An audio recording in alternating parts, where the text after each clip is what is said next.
he gave me these slides, and he talked to me about this a little bit, and let me try to get through it. The problem is this SKA data processing. Let me see.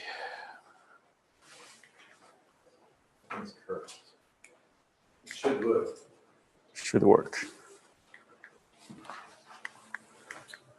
All right. So anyway, the SKA is a so-called square kilometer array. Why don't you hit the events first? Yeah. Let's do that. Yeah. Is it turned on? It's on. Oh, green is on, right? Yeah. Okay. Now it's on. Good. There you go. So SKA is a pretty ambitious project. It's involving a few countries. England is one of the major partner there, and China is participating. The location they decided, South Africa and Australia will be the location to host these telescopes, and it's very ambitious because it's a square kilometer array, a huge number of antennae, antennae to actually receive the signals. And the data processing problem, of course, is that you need to patch these small images into big one, so that although it's kind of a distributed computing for us. For us, it's like distributed computing. We have a huge problem distributed, but there is a distributed telescope, and we are trying to help them to do the data processing part. And at this point, it's not that clear how the IT infrastructure is going to be set up yet. So at this point, it's really just studying the issues. So what happens is, I don't think this is the right picture. Yeah, I should talk about this picture first. So what happens is that the data is a huge amount of data is kind of streaming in to the system. The arrival rate is, they're not sure, because they are talking about the 1 terabyte per second to 10 terabyte per second kind of a rate, because there are lots of pre-processing they can still do, but they are trying to see whether you should do a lot of pre-processing or not, that kind. And the computing requirement they are calculating is like 100 petaflops per second, which is kind of unbelievably high. And the storage is like 300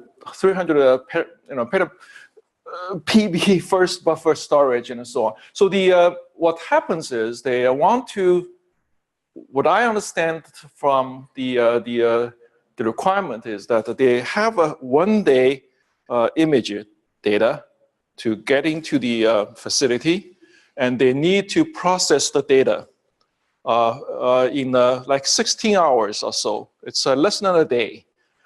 So that they can plan for the next days, sort of how they really turn their antenna, because there are some parameters you can tune so that you can see what part of the sky or what signal, the spectrum of signals they want to look at.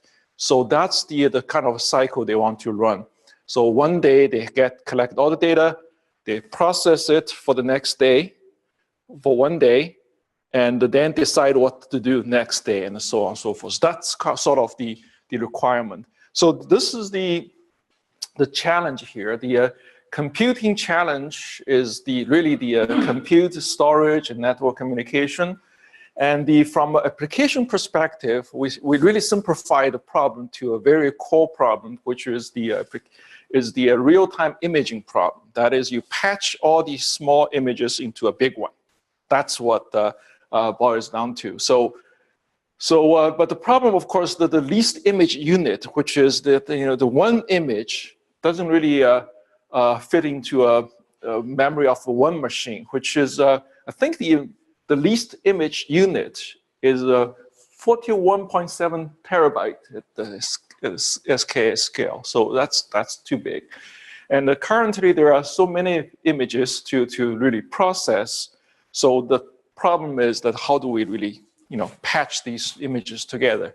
The computation problem itself is very simple, but the scale is huge. That's the sort of the current problem that we're looking at. So the idea is that the SK data processing problem is try to see what is this architecture we really have to do, what is the IT infrastructure we have to build in order to deal with this sort of data. That's the thing that we're looking at. So that's the so in that way, the data processing part is pretty simple data flow, workflow. You just have lots of splits of images, and then you do some FFT. I don't know what that is, but let's just assume it's done. Not too difficult. And then you have to put them together into something, and then the idea is that if this image satisfies the scientific needs, if yes, okay. If not, you calibrate and go back and adjust your thing and do it again. And that's the thing.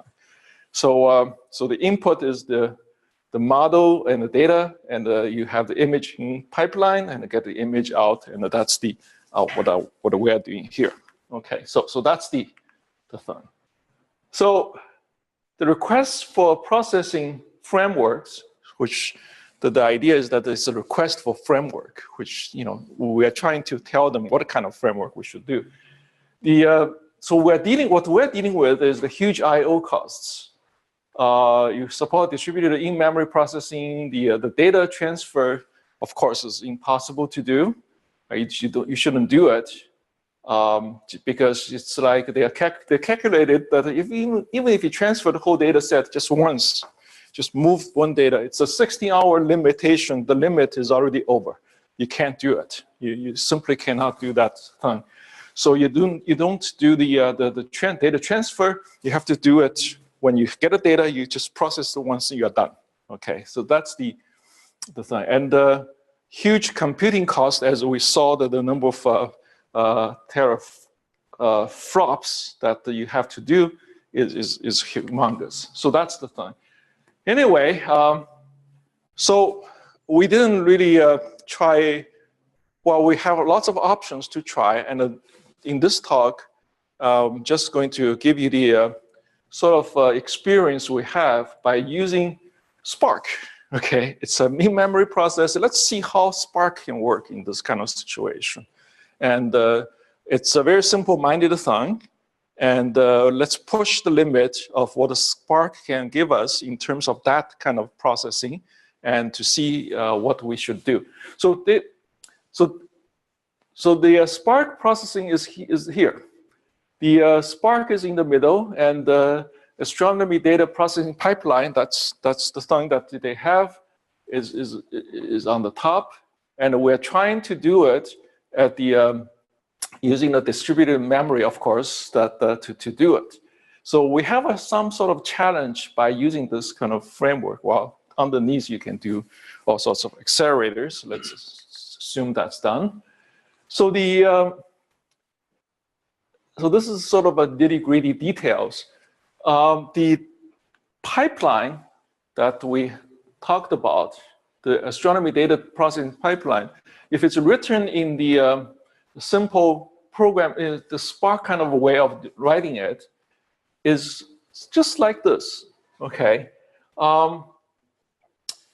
I'm not going to talk about details, but only notice a few of different spots that actually sort of slow down the process tremendously. That's where the sort of a drawing takes place. It's lots of drawing going on because if you have lots of images, you have to kind of put them together. That's what we call in our database is a drawing operation. So you have lots of drawing, and that's where this happens. When we have a co-group thing, we really are joining in two RDBs and into one, and there's join here, join so on, so forth. So these are the places actually slow down the process tremendously. So we tried that, and the question is, how do we really get away from this thing here? So So once we have that, that basic framework pipeline, we just did the analysis on the bottlenecks, where the thing happened. It really just says that this join cost is just too much. Okay, it's simple as that, as we can actually expect. So what we do is that, what is the join here? The join operation in this whole pipeline has three kinds.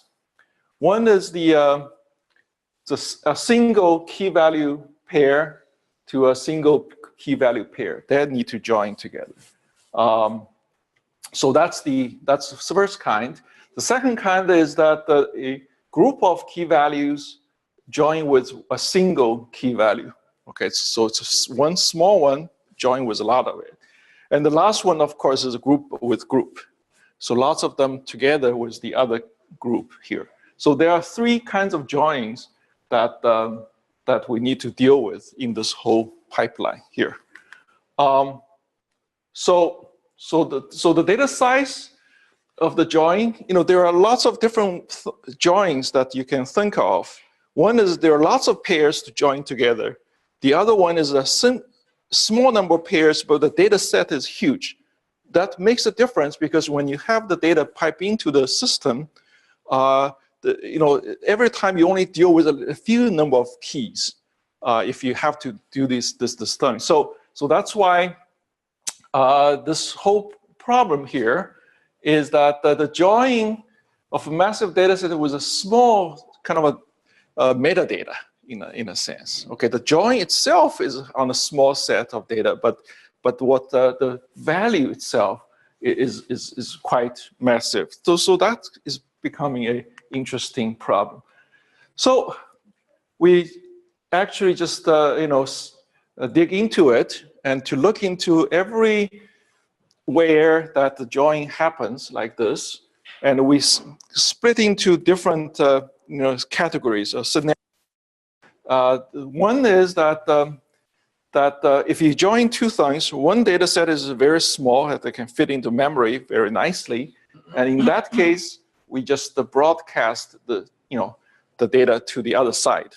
It becomes a kind of a selection problem in the database jargon. It's not a join, it's really just a selection. So that we can do easily. That's one thing. The problem here, there's another part that actually shows up here is that we can't really do that because both sides are huge data sets, okay, and you want to join them together. This is a kind of a standard join problem in our distributed processing because you have to sort of a standard way of doing the join in a distributed way is to pipe the data according to the key.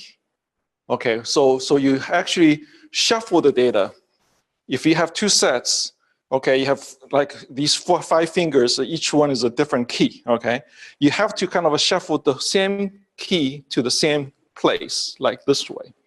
And by the way, this is not going to work well because this way you are really shuffling all the data at once, okay? As we mentioned, if you even transfer the data to another place, it takes like 16 hours or more than 16 hours and then you're done. You can't really do that. So what you really want to do is to say, well, you want to avoid this shuffling, yet you want to do this join job. So that actually brings us to a problem that, how do we do that? So we tried different ways. A simple solution came up when there is a system called this Alexion. I don't know. The system is some sort of memory management kind of platform. It's between the processing part of the Spark and the memory part. So it provides some sort of data management so that you can actually you basically manage your memory by this layer of system. It's a virtual memory, really. it's virtual memory, not in the sense of this operating system virtual memory. It's a layer of memory so that you can actually sort of partition your data ahead of time, and your memory system will be accessed in a more efficient way. So that's what it is. And the nice thing about this whole processing is that we can actually arrange the data ahead of time, because this is a square kilometer thing, and the keys are sort of we can predetermine what the keys are and so on and so forth. So you can just do the arrangement, and in that way, I'll just go into skip the details. We replace these things by another way of doing this thing, and using the broadcast to deal with the small, with the big, and the two big joins with the Alexion software to do the data placement. And I don't know what this is, so let me skip that. So the experiments shows that we use the small experiments, 3 machines, 40G memory, and so on, and the evaluation of the baseline algorithm and the evaluation of the optimization.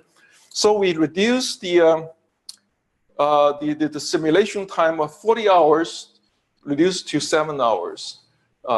If we didn't do this sort of optimization, it needed 40 hours. Now we have 7 hours processing time, so that actually can fit the requirement. So that's sort of solve the problem a little bit, and that's what we have done. So the idea here, if I summarize, is that we're trying to see what are the bottlenecks are in terms of this SKA data processing, and try to see if this thing will work out at all.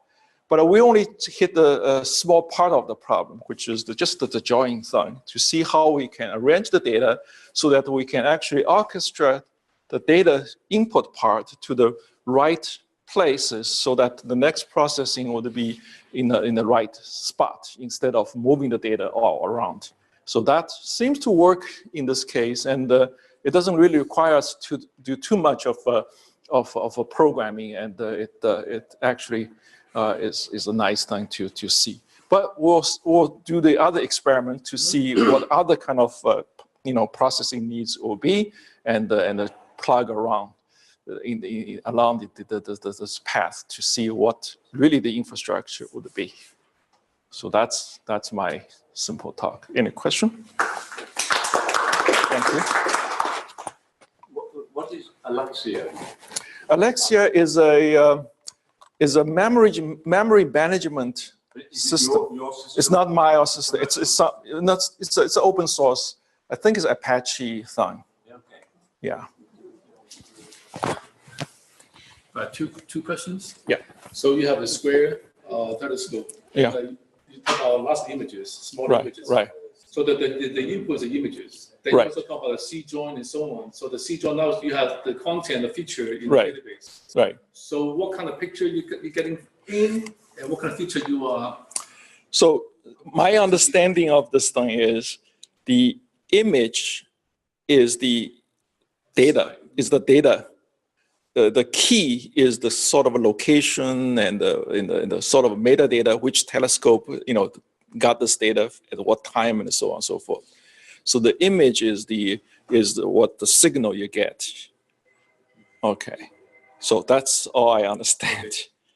And in that case, you want to join you have the key decided that this image and should combine with the image of another, sort of an image, and whether these two images or a group of images should be combined into one based on whatever the method is determined by the keys that they have. And we have a certain kind of a requirement, assuming, for example, if you just combine with your neighboring, telescope, your image and my image should combine together. And that's the simplest the case. And we can have other cases like, 10 telescopes together in your neighborhood should be joined, something like that. Yeah. Okay, all right, thank you.